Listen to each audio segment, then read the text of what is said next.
Hello বন্ধুরা, রাধে রাধে জানাই সবাইকে। দেখো আজকে আমি এই দেখো চিড়ে চিড়ে ধুয়ে রেখেছি। এটাকে পোলাও বানাবো, পোহাও বলে অনেকে। এই যে এখানে সরঞ্জাম মোটা মোটা আলু, ফুলকপি, গাজর, পেঁয়াজ, লঙ্কা এখানে সব করে রেখেছি। এই যে বাদাম, হলুদ, এই যে নুন সব দিয়ে রাখবো। এই যে সর্ষে ফোড়ন দেবো। এই যে বাদামটা ভেজে নিচ্ছি। এই যে অত সুবিধা নেই বন্ধুরা,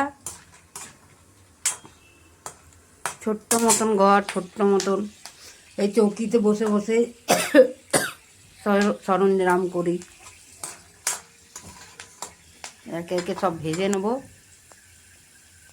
এই যে ভাজা হয়ে গেছে, এই দেখো লাল লাল হয়ে গেল ভাজা।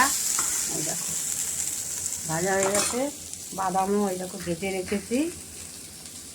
এবার চিড়েটা দিয়ে দেবো। এতে এই দেখো চিড়েটা দিয়ে দেবো, আর নামাবার সময় চিনি দিয়ে দেবো। চিড়েটা দিয়ে দিলাম। पोहा हो गया, पोहा पोहा पोहा पोहा। देखो দেখি নাও, তৈয়ার রেডি হয়ে গেল। চলে আসো তোমরা আমার প্রিয় বন্ধুরা।